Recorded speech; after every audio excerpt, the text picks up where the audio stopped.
You get on in here. We are up early. We are up live. It is time to get to episode 4 of Never Date Just One. We are ready for episode 4 of Never Date Just One. I am your host, as always, and the creator of this Never Date Just One movement, Arthur China T, Coach Erica. And today it's not going to be a long live. It's just going to give some education on exactly defining what roster dating is, how it's practiced, what it includes, just giving you a rough draft of roster dating as a whole, and what you need to do in terms of that. Yesterday we talked about the masculine energy and the feminine energy. Once you understand exactly how to apply the appropriate energy to roster dating, then you will know exactly what works best for you. Remember, I said to always find things that work best for you, not just going off what other people are saying to utilize or things to do, because what works for me may not work for you. I don't know your circumstances or your situation, so you always remember that whenever you think about taking somebody else's tips or advice or whatever they're trying to tell you. You can see how it applies to your life, but you still have to realize what will work for you. Okay, roster dating. Once you have did the self-evaluation, once you have determined your needs through your needs assessment, once you have did your healing, determine exactly who you are as a person, your greatest strengths, and let go of all the things that you bring to the table. See, that's one thing prizes don't do. Prizes don't bring things to the table. The table can't wait for the prize. So I want you to take that out your mind. Like, what do I bring to the table? I don't care what you bring to the table. You're a prize. You are the table. They put you on the table for a person who receives a gift to pick it up and open it. Prize. Never have you seen a prize bring other prizes with it to the table. Okay. So now healing. So you've done the work to heal. You know that you're the prize. You're not coming to the table with all of these different things going on. You know what time it is. So now it's time to exactly know what is roster dating. All right. Roster dating isn't lying. It isn't playing games. It isn't doing none of the above. Roster dating is completely honest. Roster dating will include you dating and entertaining multiple people at one time. Okay. Everybody's gonna start on the same level. This is the roster dating competition. It's just like any other contest on earth. All the contestants start at the same level. As challenges are completed and won, you will see people start leveling up. Some will go higher than others. Some may go faster than others. But what you will do is see the rest of the other ones that cannot compete dwindle down, and they will go back. These will eventually drop off. What you'll still have is a couple of runners up that are still in the contest or the competition. The race, the earnings, your heart, your love, you, okay? And after one person gets tired of putting in work because they don't see any results, they'll drop off, and then you'll have one person left. That is how roster dating is. Everybody starts on the same level. They will level up as they go, learn who you are to try to make you happy, meet your needs. The ones that cannot meet your needs or feel like it's too much to meet your needs will eventually drop off. The ones who are still thinking a challenge to meet your needs and still thinking you're a fun person and wants to get to know you, they'll continue on. But eventually they'll drop off when their needs are not getting met. And for most 90% of men, their main need when they meet a new woman is sex. They want to know what the sex is. So when their need is not being met in an appropriate time frame that they feel like their need should be met, they'll eventually drop off. And what you're going to have yourself left is one man that's going to would have put in all the effort, put in all the work to show you that you are the prize, that he does value you, and he would like for you to now sit at his table and be with him. And now he's ready to move into courting. And from courting, he's ready to move into possible a proposal. Now, does this mean that it'll happen the first time? Absolutely not. You might have to run through 3, 4, 5 different rosters. I'm not telling you that if you start roster dating today, in 6 months, you're going to have the one. No, that's not what it is. Roster dating, and especially, remember we talked about the dating trends that we're currently in on episode 3. The current trends is there are more women than men. Okay, so roster dating doesn't mean that you're going to find the one after one roster. You may have to continue to build that roster. Some may drop off, and then you should be adding others in the spots that drop off. I don't recommend you take on more than 5 suitors at a time. Remember, this has nothing to do with sex. You're not having sex with any of your suitors. Get out of your mind, because that's been your problem from the beginning. You're having sex with these people. They haven't shown you anything. They haven't showed you that they care. And then when they get tired of you giving them sex, no effort, or whatever the case is, they move around you, go somewhere else where there is a challenge. I'm not saying you did anything wrong. What I'm saying is you lost his interest because the sex was readily on demand, when you should have held it back and gave it when you knew that it was time. Okay, that I remember we talked about sex does not bind a man to a woman. That is how women bind themselves to men, because sex is emotional for us.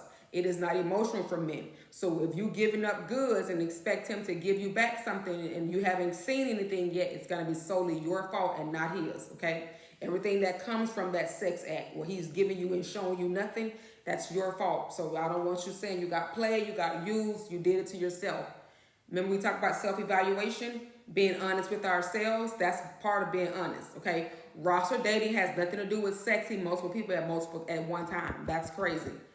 Again, we talked about how dangerous that is in terms of your STD health and your lifespan. You know, you don't want to be having sex with somebody, one of your suitors, and because you're not being honest, having sex with another suitor, and then boom, these people find out about each other. One person is angrier than you thought they would be because you were sleeping with somebody else, and maybe they wasn't ready to mentally deal with that.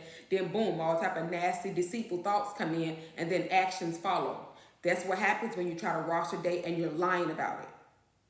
Men do it all the time. As you can see, well, those women always come to a head. Those women always fight. Those women always at each other's throat. They'll go through a beef for decades behind one man because he was not honest to either party.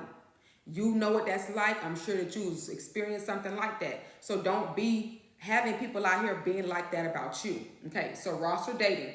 How is it practiced? Okay, clarity and transparency. Remember I talked about being clear and transparent. From the beginning, everybody needs to know that you are dating multiple people.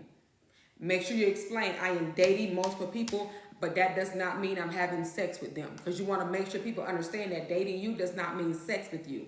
It means dating. So you want to be clear and transparent from the beginning. You want to ask them, do they have a problem with you dating multiple people? Because if they're going to have a problem with you having communication with other men, then it's probably best that you all don't start right now. He is not added to the roster.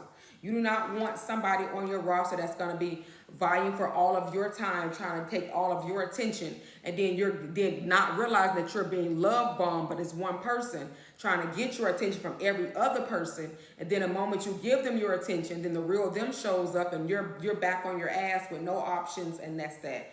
Don't do that, okay? Be transparent. Let everybody know up front that you're dating multiple people. If they do not agree with it, that is fine. Thank them for their time. Move around. You do not have any more time to waste on anybody's emotions because you're not responsible for their emotions. But you also need to always validate your own. You also need to have the emotional boundaries. In roster dating, there is no just like him, love him. No, there needs to be a boundary.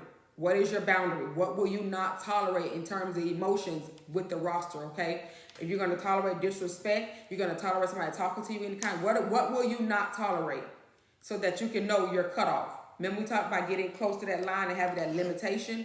You boundary, what you won't tolerate. So when it happens, what do you need? What will happen for you to cut it off? Because you have to limit that access to you now. If once your boundaries and limitations are not being taken serious by your suitors, then you're in a world of trouble, and it's going to get worse from there. So you have to learn how to cut things off without emotions being involved, without you feeling bad about the cutoff, and be able to move on with your next option without a problem. Stay open and curious. Remember, roster dating isn't about rushing to find the one. I know y'all will get one roster, it'll be 2 men, and then after 6 months of going up and down, you're the one that's left, you'll swear that's him. You haven't had enough options. You haven't given it enough time.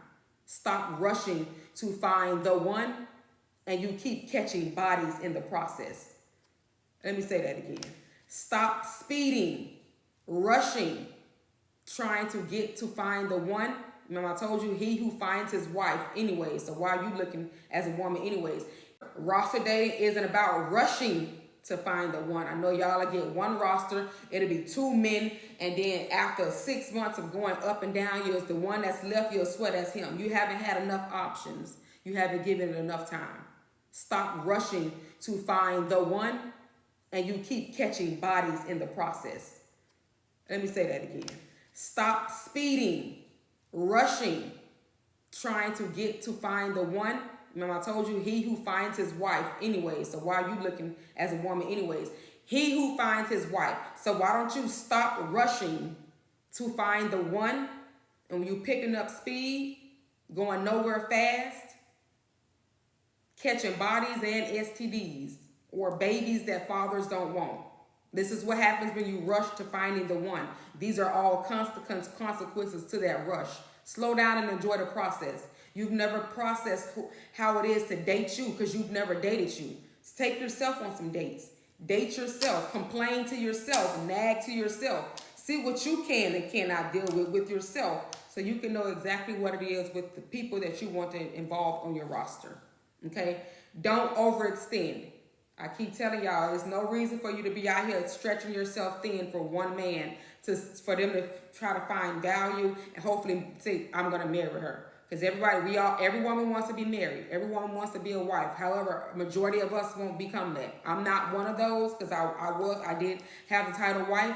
But what I'm telling you is this, every woman won't be a wife. Every woman won't become a wife. And that's fine. So with that being said, stop overextending yourself like a wife. Wives do all of the things that the household calls for. Why are you, somebody who is being dated, somebody who is being deemed as a girlfriend, why are you handing out all of these wife things? These things that come with being a wife, why are you doing all of those things? And then 6 months, a year, 6 years from now, you're not even who he marries. Because you've overextended yourself and now you think that he's supposed to marry you. And then when he doesn't marry you, you feel bad. You knock off your self-esteem. You jump out the dating game. You want to sit to the side and say, I'm healing, I'm good, I got my kids, I'm good. When the problem from the beginning was you put all your eggs in one basket with one man and start overextending yourself time 1,000. And when you didn't see an extension of him to you, you got upset, you felt hurt, and then you personalized it. You made it about you. It had nothing to do with you. That was that man. You just did all the right things for the wrong person. And a lot of times y'all always blame y'all selves because y'all energy be right, they energy be wrong, and you just take on their wrong energy. Okay? That's why I tell people all the time, stop telling people you're going to match energy. You do not match energy. You match actions. Let me explain. Energy, if you have a loving energy, why would you change that loving energy to something of hate, hateful, deceit? No, we don't do that. You don't match people's energy because you can cut them off. You just match their actions. What that means is if they give you their ass to kiss, you give them your ass to kiss. The same action, I'm handing it back to you.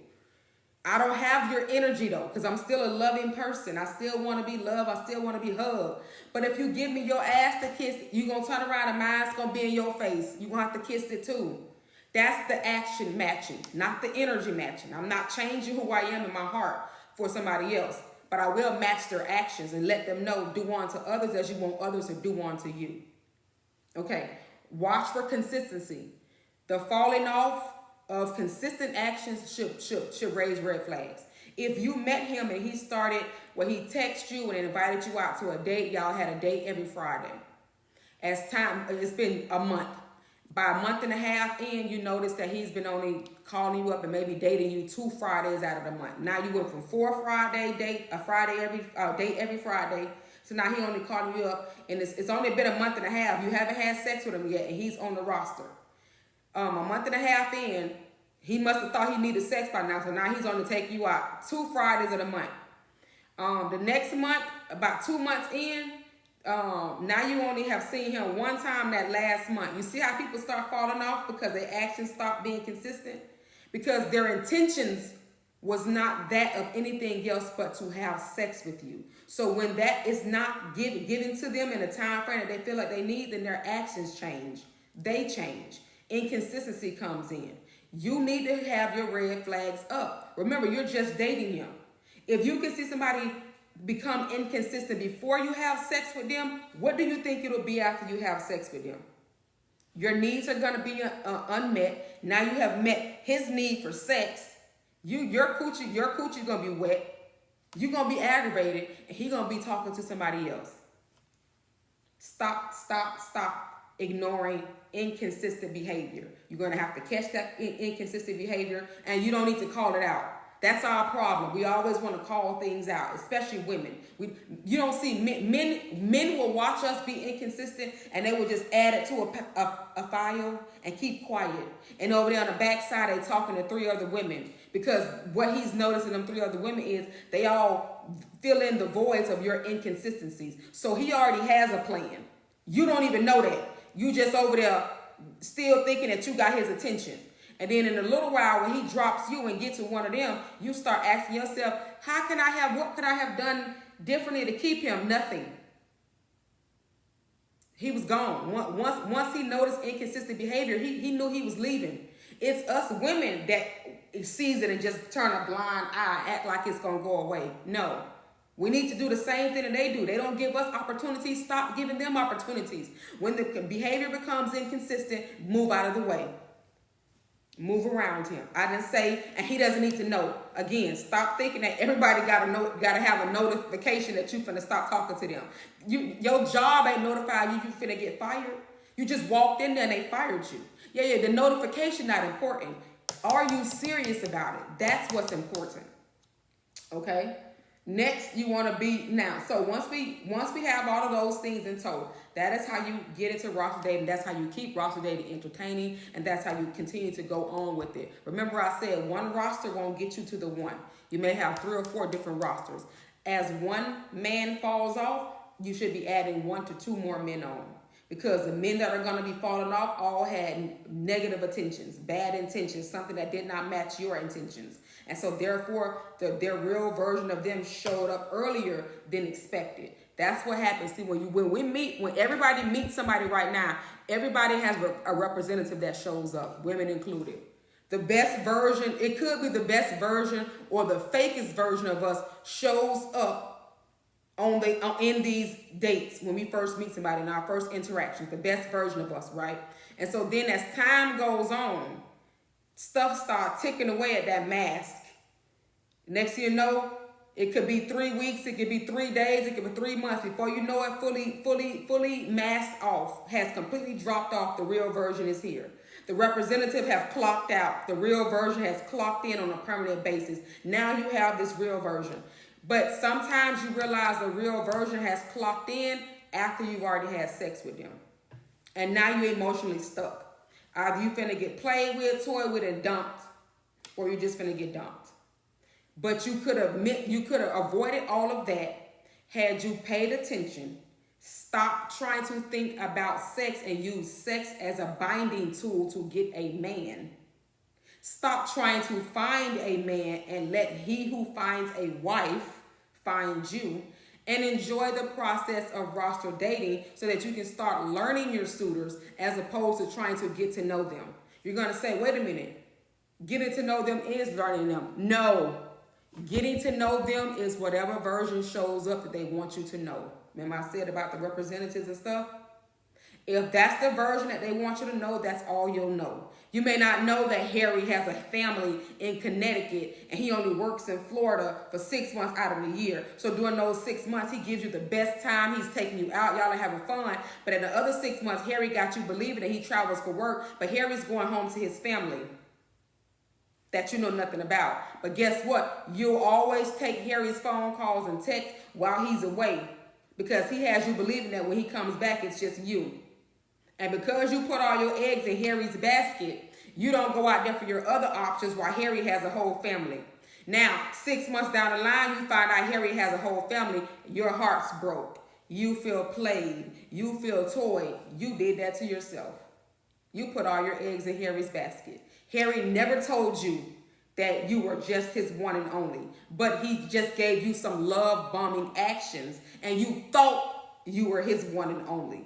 And then you thought when he left to go out of town for work and when he was calling you and texting you that it was you. And it comes to find out he only hit you up when his wife wasn't around. He wasn't with his family.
Now you mad, sad, hurt, when the problem was you.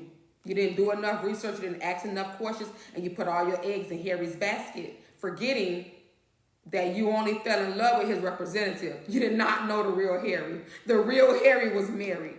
So with that being said, because of that, masks fall off all the time. That's the whole purpose of dating. If you stop trying to incorporate sex into dating and just let those masks fall off, then you will save yourself a lot of upset, heartbreak. You won't catch those bodies, and you will be the same loving version, just a healthier, more respectful version of yourself. All right. So this was lesson 4 on roster dating. What is roster dating? How is it practiced?